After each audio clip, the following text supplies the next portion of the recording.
Dear students, today I will discuss a few questions of course with answers from the story Uncle Pojar hangs a picture of class 7.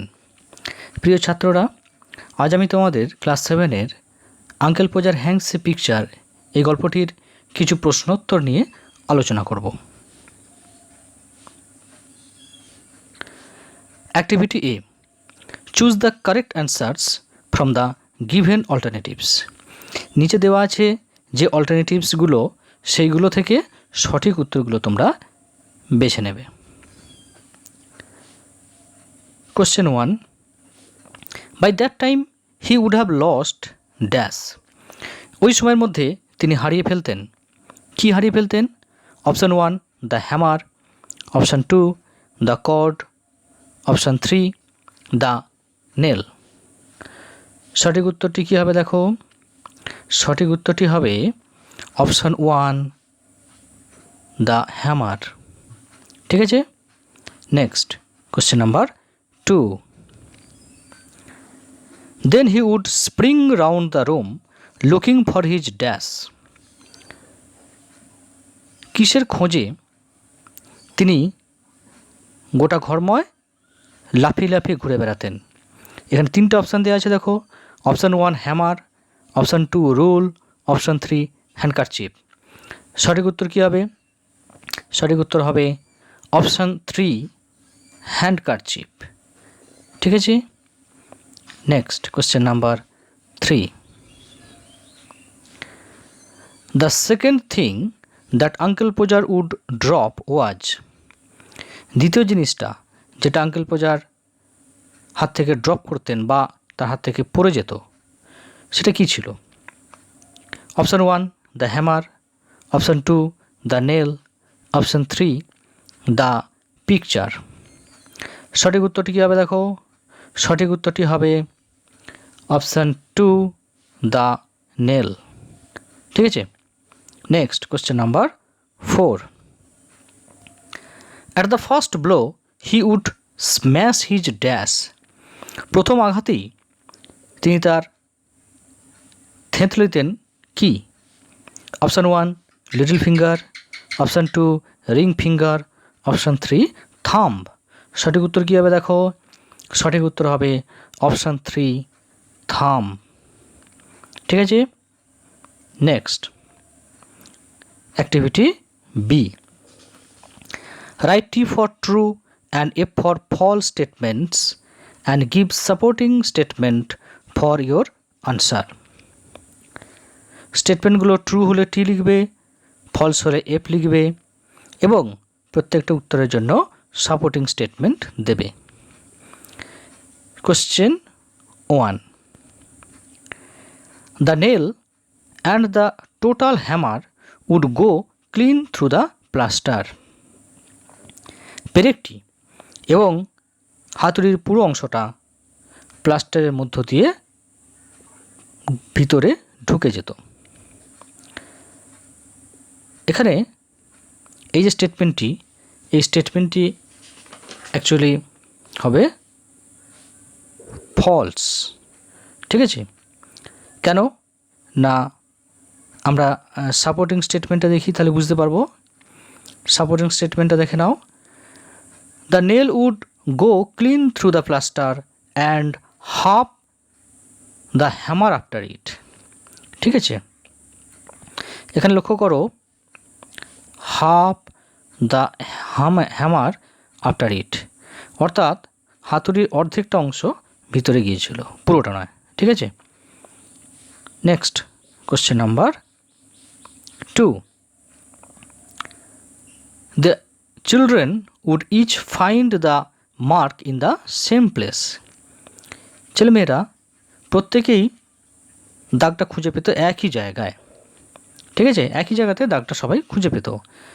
Actually এই যে স্টেটমেন্টটি, এই স্টেটমেন্টটা হলো কি না false. কেন না আমরা সাপোর্টিং স্টেটমেন্টটা একটু দেখে নেব কি বলছে। সাপোর্টিং স্টেটমেন্টটা দেখো, we would each discover it in a different place. আমরা প্রত্যেকেই এটা আবিষ্কার করতাম ইন এ ডিফারেন্ট প্লেস, অর্থাৎ ভিন্ন জায়গায়, not in the same place, এক জায়গায় নয় কিন্তু, ঠিক আছে। Next question number 3, uncle Podger would not like a little job of this sort. Uncle Podger এই ধরনের ছোটোখাটো কাজ বা জব পছন্দ করতেন না। অ্যাকচুয়ালি এই স্টেটমেন্টটি কী হবে? স্টেটমেন্টটি হবে ফলস। কেন? কারণ সাপোর্টিং স্টেটমেন্টটা দেখো, I like doing a little job of this short. Uncle Podger নিজেই বলেছিলেন এই কথাটা, যে আমি এই ধরনের ছোটোখাটো কাজ করতে ভালো লাগে আমার, ঠিক আছে। তাহলে এখানে দেখো আই লাইক, ঠিক আছে, আমি পছন্দ করি, ওখানে কি ছিল? উড নট লাইক, ঠিক আছে। তাহলে এটা অ্যাকচুয়ালি হবে ফলস। নেক্সট কোশ্চেন নাম্বার 4,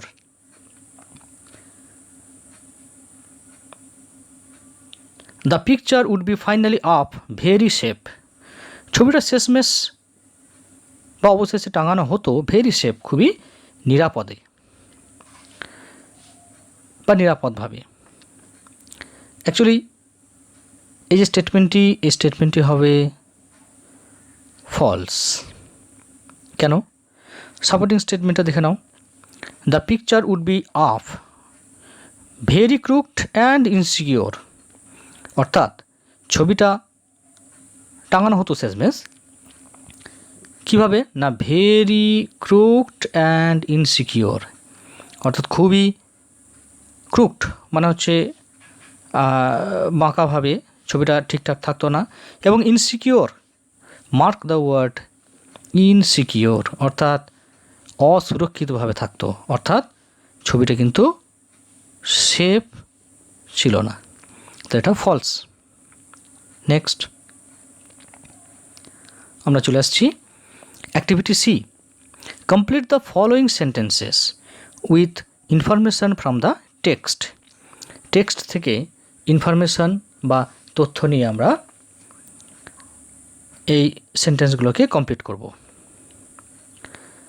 প্রথমে কি আছে দেখো, sentence 1, uncle Podger held the nail with his dash.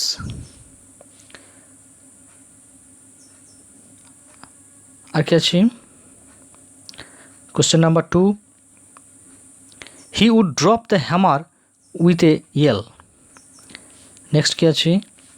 Aunt Maria thought to go and dash. 4 number কি আছে দেখো, to see the mark of nail on the wall each of the children dash. Question 5, uncle Podger would call all the children fools when dash. ঠিক আছে, এবার আমাদের ওখানে প্রথম question কি ছিল? প্রথম কোশ্চেন ছিল, আমরা দেখে নিই। ফার্স্ট কোশ্চেন ছিল, uncle Podger held the nail with his dash. Uncle Podger পেরেকটি ধরে থাকতো উইথ হিজ ড্যাশ, কী করে না? এখানে দেখো উত্তরটা, হিজ লেফট হ্যান্ড, অর্থাৎ তার বাঁ হাতে করে ধরে থাকতো। Question number 2, he would drop the hammer with a yell, অর্থাৎ সে হ্যামারটা ফেলে দিত উইথ এ ইয়েল, অর্থাৎ প্রচণ্ড একটা আত্মচিৎকার করে বা যন্ত্রণাদায়ক চিৎকার করে। সঠিক উত্তর কী হবে দেখো, আমরা ওই শূন্যস্থানে বসাবো অন সামবডিজ টোজ, অর্থাৎ হাতুড়িটা সে আত্মচিৎকার করে ফেলে দিত কোথায় না? অন সামবডিজ টোজ, কারুর পায়ের পাতার উপর। Question number 3, aunt Maria thought to go and dash. Aunt Maria ভাবতেন, টু গো মানে যাওয়ার কথা ভাবতেন, অ্যান্ড ড্যাশ এবং কি দেখো এখানে কি দেওয়া আছে? 3 নম্বর উত্তরটা, and spend a week with her mother, এবং মায়ের সঙ্গে 1 সপ্তাহ ওখানে থাকার বা কাটানোর কথা তিনি ভাবতেন। Next question number 4, to see the mark of nail on the wall each of the children dash. পেরেকের দাগটি দেখার জন্য দেয়ালের উপর প্রত্যেকটা ছেলেমেয়েদেরকে কী করতে হতো? কোশ্চেন নাম্বার 4 কি না, had to get up on the chair beside beside হিম, অর্থাৎ তার পাশে চেয়ারে সকলকে উঠতে হতো। ঠিক আছে, অ্যাকচুয়ালি এটা হিম হবে, ঠিক আছে, not her. Next question number 5, uncle Podger would call all the children fools when dash. Uncle Podger সমস্ত ছেলেমেয়েদেরকে বোকা বলতেন যখন যখন কী হতো? উত্তরটা দেখো, দে অর্থাৎ children would each discover it in a different place. যখন তারা এটাকে অর্থাৎ ওই দাগটাকে বলা হচ্ছে মার্ক অফ নেল, এটাকে বিভিন্ন জায়গায় দেখতে পেত, তখন আঙ্কেল পোজার সকলকে নির্বোধ বলতেন। Activity D, answer the following questions. নিচের এই প্রশ্নগুলোর উত্তর দাও। Question 1, when was the picture finally up. ছবিটা শেষমেশ কখন টাঙানো হতো? Question 2, where did uncle Podger step after completing his job. Uncle Podger কোথায় তার পাটা ফেলতেন তার কাজ শেষের পরে? Question 3, what happened after the second blow. দ্বিতীয় আঘাতের পর কী ঘটত? আর 4 number question, why would the string slip. কেন ওই তার বা দড়িটি স্লিপ খেয়ে পড়ে যেত? উত্তরগুলো দেখে নাও। 1 নম্বর যে প্রশ্ন ছিল তার উত্তর কী হবে? 1 নম্বর উত্তরটা হবে, the picture was finally hung at about midnight. ছবিটি অবশেষে টাঙানো হতো কখন না, অ্যাট অ্যাবাউট মিডনাইট, অর্থাৎ মধ্যরাতের কাছাকাছি সময় বা মধ্যরাতের আশপাশ সময়। Question number 2, answer number 2, uncle Podger stepped on to the 4 women's corns after completing his job. অর্থাৎ আঙ্কেল পোজার তার কাজ সম্পূর্ণ করে 4 উমেন্স তার যে শস্যাদি ছিল সেই শস্যের উপর পা দিতেন। Answer number 3, at the second blow the nail would go clean through the plaster and half the hammer after it. দ্বিতীয় আঘাতের সাথে সাথে পেরেকটি প্লাস্টারের মধ্য দিয়ে পুরো ঢুকে যেত এবং হাতুড়ির অর্ধেকটা অংশও। Answer number 4, the string would slip as uncle Podger was trying to reach a point 3 inches, what was possible for him to reach. টাঙানো যে দড়িটা ছবি টাঙানোর, সেটা স্লিপ অর্থাৎ পিছলে পড়ে যেত, কারণ আঙ্কেল পোজার চেষ্টা করতেন 3 ইঞ্চি দূরের একটা পয়েন্টে পৌঁছাতে, যেটা তার নাগালের বাইরে। অ্যাক্টিভিটি ই,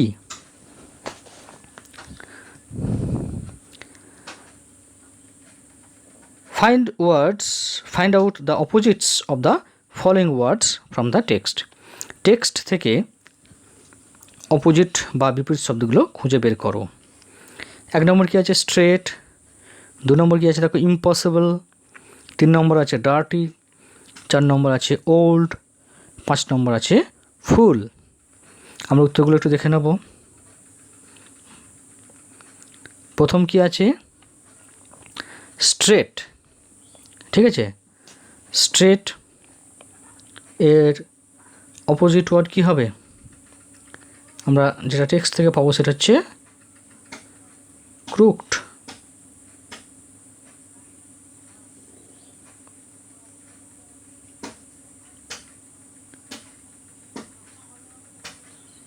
CROOKED, ক্রুকড। ক্রুকড মানে বাঁকা, স্ট্রেট মানে সোজা, আর ক্রুকড মানে হচ্ছে বাঁকা। ঠিক আছে, নেক্সট হচ্ছে কি ইম্পসিবল। ইম্পসিবল মানে কি অসম্ভব। তাহলে এর অপোজিট ওয়ার্ড যেটা আমরা টেক্সটে পাবো সেটা হচ্ছে কি না পসিবল, POSSIBLE, পসিবল। ঠিক আছে, পসিবল মানে হচ্ছে সম্ভব।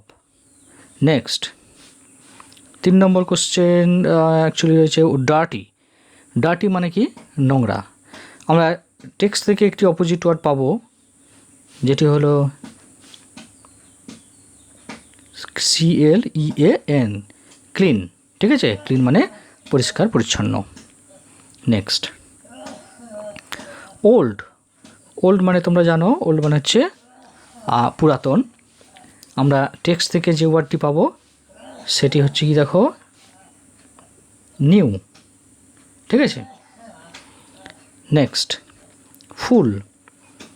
ফুল মানে হচ্ছে পূর্ণ বা সম্পূর্ণ।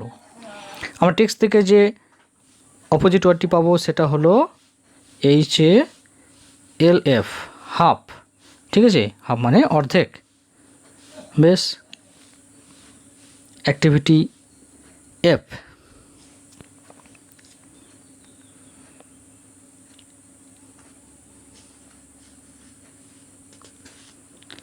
এটা কী করতে হবে,